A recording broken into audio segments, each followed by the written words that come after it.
Mbak Tika bilang berarti kemungkinan terbesar yang memenangkan kontestasi kalau hari ini dilakukan itu Ahok. Tapi dari 4 penantangnya siapa lagi nih kira-kira harus diwaspadai? Ridwan Kamil. Ridwan Kamil ya? Betul. Jadi Ridwan Kamil itu memiliki satu sisi yang menarik karena dia memiliki track record.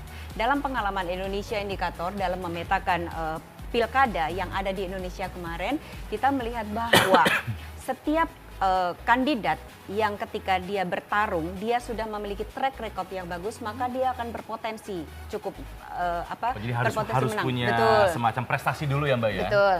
Jadi Ridwan Kamil punya selama dia memimpin Bandung gitu kan? Punya. Jadi kebetulan dia juga di media juga sentimennya positif dan di media sosial pun Ridwan Kamil juga Nah, itu memiliki berpengaruh nggak, Mbak? sentimen. Maksudnya Oke, tapi ngomong-ngomong Betul. dibicarakan, ini lebih banyak yang positif atau negatif Nah, nih? betul, pertanyaannya sama tuh. Ya, Indonesia Indikator sudah melakukan research terhadap ke-5 calon tersebut dan kita bisa melihat bahwa kalau di dalam sentimen media online itu 24% memang Ahok masih negatif.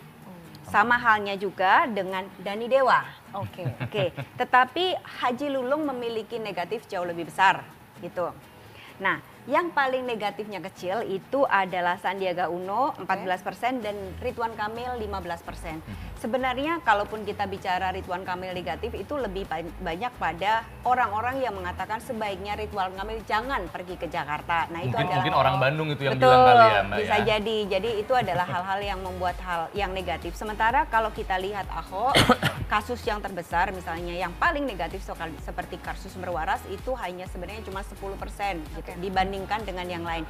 Akan tetapi dalam volume yang kecil Haji Lulung itu 50%-nya bicara tentang kasus UPS dan korupsi gitu. Oke. Itu kalau kita bicara sentimen di media, Mbak. Oke, Kak Yayat melihatnya ini kan kita sudah tahu ya bahwa sudah ada misalnya berapa jarak meter dari kali begitu ya untuk lahan hijau. Tetapi mengapa baru sekarang mengemuka dikatakan bahwa itu dari jalur hijau begitu? Betul, ini menarik ya. Memang ketika mengapa harus kali jodoh. Sebetulnya memang ini kalau dari sisi estetika kota ya, dulu kiri kanan sepanjang tol kalau kita menuju bandara itu ada hutan kota penjaringan. Itu juga kumuh. Jadi kalau kita mau ke bandara sekarang bagus. Tetapi kalau kita dari bandara masuk Jakarta, lihat sebelah kiri itu kumuh. Itulah Kalijodo dan kawasan sekitar. Dulu sudah diniatkan itu untuk ditutup dengan tanaman-tanaman hijau, dengan bambu dan sebagainya. Tapi ternyata di situ sudah pemukiman padat. Nah, yang menjadi pertanyaan kita kan ini kalau welcome gate Jakarta, wow Jakarta jelek sekali. Jadi kesan pertama kok Kesan begitu pertama ya Mbak ya? begitu. Nah, upaya sudah dilakukan dari Bang Yos, kemudian Bang Foke sampai sekarang. Tapi kan pertanyaannya, strukturnya, bangunannya dia dihancurkan, tapi kulturnya belum. Keyakinan mereka bahwa, mohon maaf ya, kalau prostitusi itu sebagai pilihan hidup, sandaran hidup. Nah, yang menarik adalah kalau ini ingin ditata, yang saya himbau ya, ini kan sudah surat keluar dari Pak Wali Kota. Yang akan jadi sasaran adalah para PSK-nya, dilatih, dibimbing, dibina, kasih ini. Tapi premannya kurang disentuh.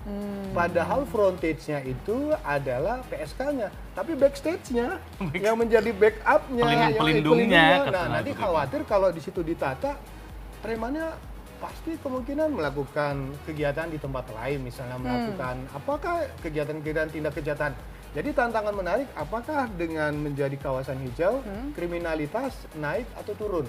Nah, maka sentuhannya adalah jangan hanya untuk PSK-nya, tapi juga dengan para preman ini. Apakah nanti mereka juga dibina jadi tukang parkir, dibina jadi satpam, atau dipekerjakan? Karena ujung tombaknya biasanya kan di premannya.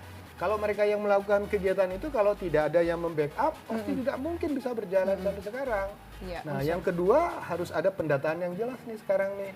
Mana yang betul-betul rumah untuk tempat tinggal. Nah, itu kan karena tempat saru ya Pak ya, bersatu sekali ya. Maksudnya tempat usaha dan tempat tinggal, kita kadang nggak bisa ngebedain di sana. Nah, yang lucunya memang kawasan itu kita tetapkan RT hijau, tapi bangunannya dicat hijau juga dulu. Jadi ini yang menarik saya kira. Pemerintah kota harus punya rencana berapa luas areal yang akan dijadikan ruang terbuka hijau. Apakah sama dengan di seberangnya? Tidak akan semua Pak? Ya, harus jelas kan batasannya mana. Memang pasti perdebatannya lari pada persoalan itu tanah negara. Yang mana tanah negara harus dipetakan. Kemudian yang perlu kita perhatikan nanti kan ada yang mau dipindahkan nih ke rumah susun. Yang punya rumah dan yang tidak punya rumah tapi berKTP Jakarta akan dapat rumah susun. Pertanyaannya, kasihan yang sudah punya rumah, tahu-tahu dapat rumah susun. Bagi yang ngontrak senang kan? Tapi mereka yang mungkin sudah berinvestasi, sudah membangun, harus hilang itu semua. Nah, harus hilang itu semua. Jadi mekanisme ganti ruginya juga harus disiapkan betul-betul ya. Ini kan surat-surat sudah disampaikan nih. Ada baiknya jangan dulu dilakukan tindakan-tindakan kekerasan, menggusur atau apa. Biarkan masyarakat berunding, biarkan masyarakat mengungkapkan saran dan pendapatnya. Nah, disitulah baru pemerintah daerah betul-betul bijak.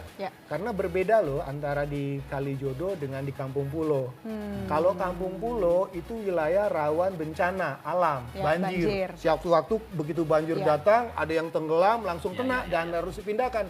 Tapi kalau Kalijodo ini rawan bencana sosial. Bencana sosial. Nah, mengenai rencana penggusuran Kalijodo ini juga ternyata ramai diperbicarakan oleh para netizen.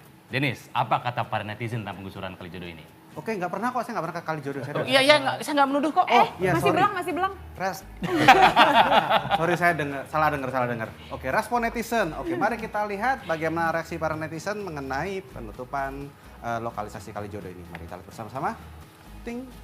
Oke, ini dari Budi P7. Semoga pembongkaran Kalijodo bukan dibuat untuk merenovasi ulang kegiatan tersebut. Kok cuma yang di luar sih? Yang di dalam kan lebih bahaya. Di dalam biasanya emang bahaya. Next. Yang di dalam tuh bahaya. Kita ada apa lagi? Oh, sorry. Nah, Indonesian Folks. Kami mendukung penuh penutupan lokalisasi Kalijodo. Bapak Basuki, Jokowi, sikat preman yang menghalangi. Negara tidak boleh takut. Iya ya. Ini yang kata Pak ya tadi, premannya itu ya. Premannya gini, preman tuh jangan kita anggap sebagai musuh. Betul. Gitu. Kalau dianggap sebagai persoalan kan ini ada persistusinya, ada PSK-nya, ada premannya. Kalau PSK-nya kan sudah ada pembinaan, santunan dan sebagainya. Si premannya ini juga harus dibina. gitu ya. Tapi ini ada ide bagus lagi nih. Mungkin coba. sama nih. Ada kata-kata tempat hijau soalnya. Tutup sajalah mencemarkan wajah ibu kota. Harusnya Kalijodo dijadikan tempat hijau atau sesuatu yang bermanfaat. Azrin Munte. Ya, ini sama kayak ide yang tadi ya. Oke, next. Tutup aja ya. Tutup aja jadi tempat hijau bermanfaat. Iya sih. Ahok mungkin mesti nimbang ulang soal Kalijodo, bukan apa-apa. Lokalisasi preman lebih sedikit mudaratnya daripada dispersi. Nah, ini apa ini? Bahasanya tinggi banget nih.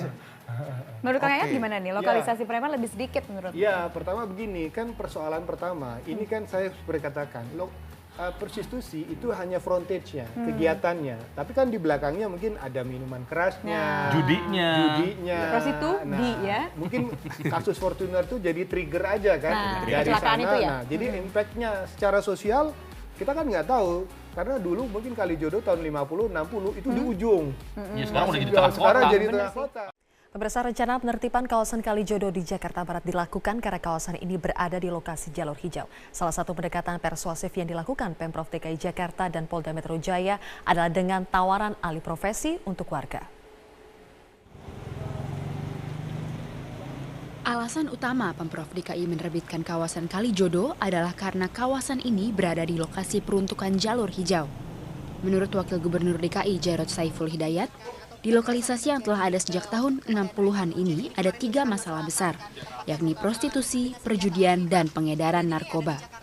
Dalam penertiban kawasan Kalijodo, Pemprov DKI akan menggunakan cara-cara persuasif sama seperti kawasan liar di jalur hijau lainnya. Relokasi permukiman penduduk dengan KTP DKI ke rusun yang telah tersedia juga menjadi salah satu opsi yang ditawarkan Pemda. Selain itu, bagi warga lokalisasi yang ingin beralih profesi, Pemprov DKI juga berjanji memfasilitasinya. Tentu saja, mereka yang ber-KTP DKI Jakarta lah yang diutamakan. Bagi warga Kalijodo yang berasal dari luar Jakarta, nantinya mereka akan dipulangkan ke daerah asal masing-masing. Tapi yang penting adalah kita fasilitasi untuk bisa alih profesi teman-teman di sana. Walaupun dia bukan warga DKI, Pak? Kalau bukan warga DKI, enggak dong. Ya enggak. Otomatis kalau itu sudah berubah fungsi, mereka yang bukan warga DKI kan nggak datang lagi di situ. Penertiban kawasan Kalijodo ini bukanlah langkah yang mudah. Untuk itu, Kepolisian Polda Metro Jaya menyampaikan bahwa pihaknya siap membantu dalam upaya penertiban. Tapi kesiapan dari Polda sendiri, Pak? Kesiapannya, Pak? Prinsip kita siap mendukung kebijakannya Gubernur. Ya. Maksudnya berapa, Pak, untuk mengamankan, Pak? Belum sampai ke sana. Makasih, Pak. Rencananya, kawasan Kalijodo akan dikembalikan pada peruntukan awal jalur hijau, yakni dengan dibangunnya Taman Kota. Dari Jakarta, Rosalin Asmarantika, Arwin Agung, Metro TV.